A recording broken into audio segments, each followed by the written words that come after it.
Hello, everyone. So it's just me. It's going to be just me for the next couple of weeks. I am going to make these very short little practices that we can do to develop the self in a holistic way according to the 5 elements. So last week, it's 2 weeks ago. So I apologize, first of all, for not putting up a podcast last week. When I was actually intending to do it, the internet was gone for a couple of days. And then I was just happy to not do it because I still am quite exhausted. And I really can't wait till next week when I do have a holiday. So I'm sorry for this being late. Last week the week before, we spoke about self-knowledge and how it has to do with trust. So trusting and building trust with ourselves and then with others requires self-knowledge. So I'm just going to briefly touch on that. But we'll be going through over the next couple of weeks, basically through my book in very short, according to the chakras and the self-development that happens in each level. And they're aligned and related or linked to the 5 elements. So the element of earth is related to trust, our ability to just be and feel accepted and the right to be here. Basically, that's what the first chakra is about. And it's connected to the earth element. So we did that last week in relation to communication and building trust through having difficult conversations. So self-knowledge in a broader sense, not just why we're having the conversation, but to know why we do things. Why do we make those choices? Why do we have this partner? Why do we work at this job? All those questions. When we've kind of lost the way or we don't even know, we're just doing it because we have to, or there seems to be no other choice, then it's really important to start to look into different ways of understanding and rediscovering ourselves. So we can use personality tests, do your own personal horoscope through astrology. Ayurvedic constitution test is a really good one. Journaling is really important to get to the parts of ourselves that we feel disconnected from, which is, I think, a big theme right now for all humans. It's the disconnection we have to ourselves, to nature, to each other, to a deeper part of ourselves, our soul. So I haven't spoken about soul in my classes or even on the podcast for a long time because it kind of became, and I don't know if I've spoken about this before on the podcast, it kind of became or got to a point where speaking of something which we cannot prove through scientific methods almost feels scary. It feels like it's hearsay and we might get in trouble because of it. So even I tried to distance myself and my practice, well, not so much, yes, even my practice, my personal practice, from that to see if it was still going to feed me on a deeper level. And for sure, it fed my body and my physiology. But there's always that deeper yearning that needs to be respected. So I'm reading this amazing book right now from James Hollis. He's a depth psychotherapist. And his book, this one is called What Matters Most, Living a More Considered Life. So it's very much about mindfulness, but he speaks deeply about the soul. And I just want to read a little paragraph from this book about, this book's written more than 13 years ago, but it's very prevalent right now. So I just want to read this passage and then we'll go into why self-development at a deeper level is so important and how yoga therapy is the tool that relates to all these parts of self, because we work with all the different layers of ourself, which are connected to the elements, which are then connected again to the chakras, and which are then connected to our different levels of psyche, our emotions. So, a culture driven by the trivial seldom has matured sufficiently to look at itself. How can we expect to find and elect leaders who will, in fact, provide vision, summon us to the realistic costs of growth and interaction in world community, and effectively deal with the clarity that all important issues have, nuances and ambiguities? Why do we not have leadership that says to us respectfully and candidly that the problems we face at home and abroad are complex, that no choice is without its costs, and that patience, humility, dialogue, and a larger grasp of complexity will be required of all of us? Are we so immature that we need someone to protect us from ourselves, to lie to us, to collude with our lack of intellectual discipline, our difficulty in handling complexity, our immaturity? So here he's talking about this infantilized self, which I also write a lot about in my book. And I find that is the biggest issue we have as a global culture these days. So I'm just going to keep reading. Why do we not have more theologians or preachers who confirm that life involves suffering and that our deeper questions will never be fully answered? Why do we have psychologists in the media who conveniently fail to verify the contradictions with which we all daily live, the necessary suffering that is a byproduct of real life, rather than suggest that 3 easy steps will bring us happiness and material affluence? Until we grow up and step into the large challenge of living our journey as individuals and as a society, we will get the demagogic leaders and the infantilizing culture we deserve. These external artifacts reflect what we have not addressed within. So I think he's amazing, this guy. I've got this book since a year. I've never read it, and I've gotten into it and I can't put it down because he's really great. He's honest. It's like a Krishnamurti, just putting things straight in your face. There's no denying anything that he's just said. And I think it's just 10 times worse at the moment than what he's talking about. And I think this is all being brought to the surface. So that's why I'm coming with these next couple of weeks of tools that we can regulate ourselves and find that inner resource and sit with our ambivalence and ambiguity. It's really important to start listening to the deeper yearnings that we have. And that is painful, that is difficult, that is challenging, because we might not find answers. We might not find them straight away, or we might not find them at all. And that is part of life too. And we have to stop thinking that there's an answer for everything and just deal with it.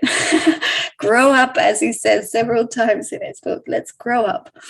So, as we spoke about trust and self-knowledge, that's the first step. Okay, so that's the first chakra. It's the earth element. I write a lot about that in my books. I'm not going to talk all about it now. And then the next step becomes self-esteem. But we can't have self-esteem without self-knowledge. So these all build on top of each other. So self-esteem is connected to the water element. It's about pleasure, enjoyment, sensual delight.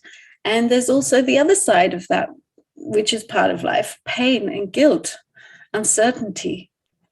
So if we're thinking about self-esteem and how do we create more within ourselves, we can think about self-care. Are we taking care of ourselves?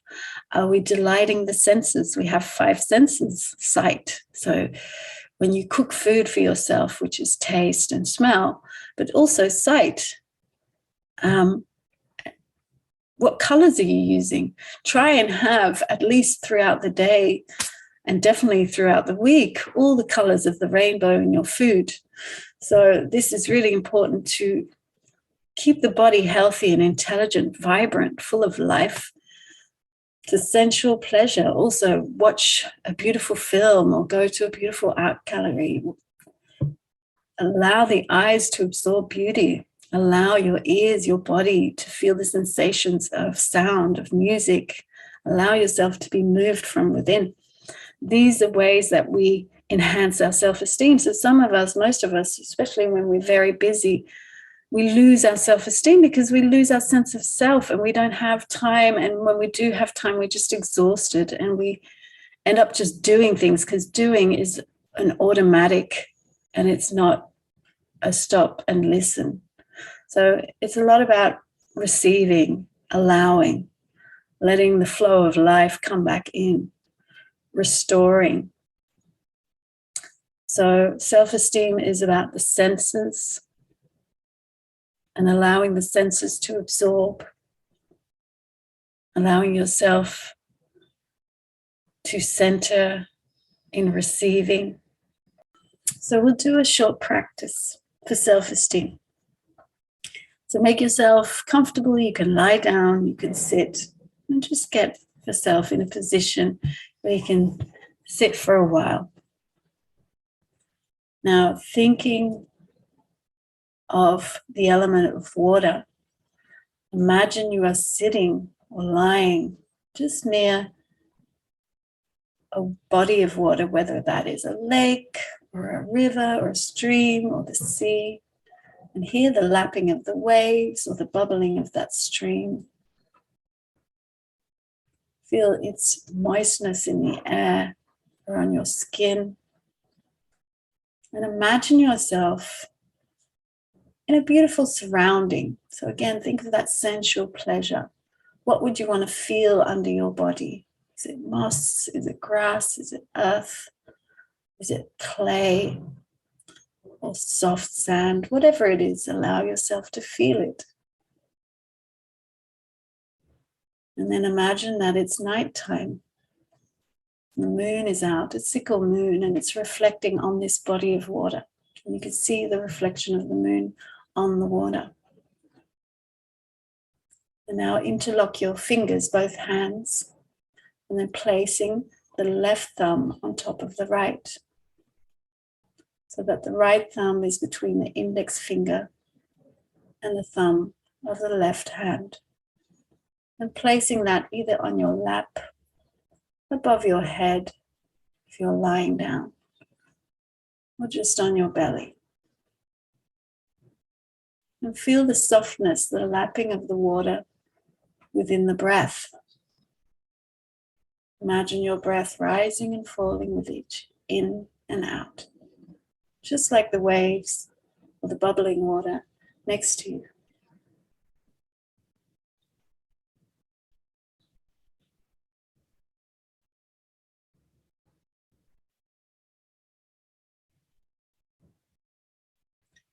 And you can repeat the mantra VAM. VAM is the element, the seed mantra of the element of water. VAM. V-A-M. VAM. Repeat it to yourself inside. VAM. Or you can say it out loud and allow the vibrations to move within your body, to pulsate within the cells. VAM.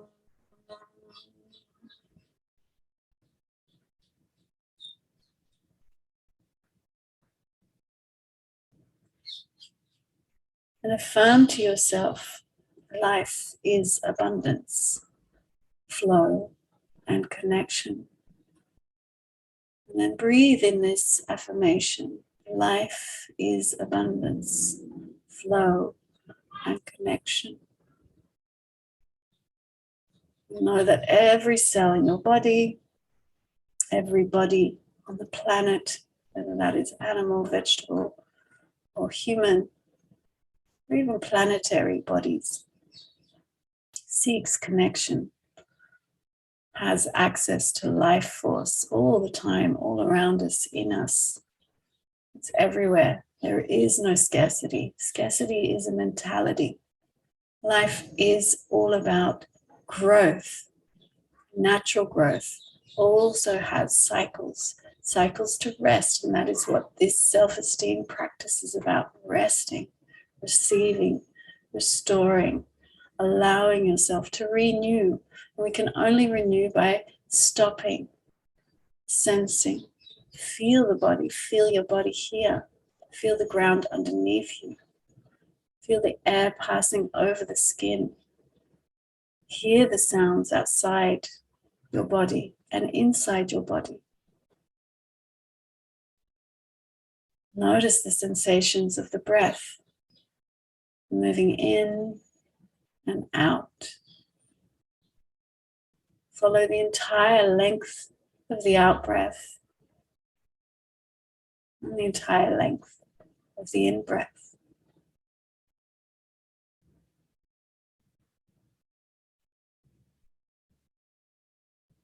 You can do this for as long as you like, as long as you feel comfortable. And when you start to think, you can use the mantra Vam, Vam, to realign yourself to the element of water, the sensation of water in the body, this heavy flowing sensation, the nourishing, nurturing. So life begins in water. First life happened because of water. In our bodies, the child starts to develop in the sac of water within the mother. So it's always to do with water and life. Our prana is also connected to our water element. So the pranic body flows in and out. Our prana flows in and out.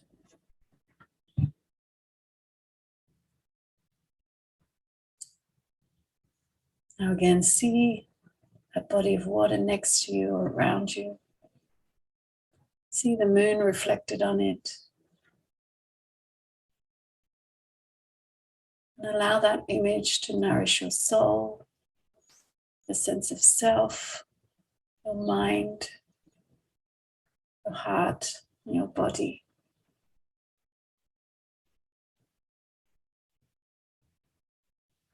And then release the image. Release the mudra or the hand gesture. Use those fingers, start to move them, wiggle your toes. And come back to the sensation of self. Feel the pelvic floor. This is where our water element lives. Breathe into that. Make once more that affirmation. Life is abundance, flow, and connection. And feel that connection to the water element through your pelvis, through the legs, into the ground, from your feet back up again, through the legs to the pelvis, into the belly, the heart, and the head. And let that flow back down through the legs to the ground, to the earth element of trust, safety. The water element of pleasure, joy, delight, ease. There's no effort with water. It's just ease, letting go, letting flow. So, namaste, my dear friends. Thank you for listening. I hope you enjoyed this short little practice. And then see you next week, or hear from me next week anyway.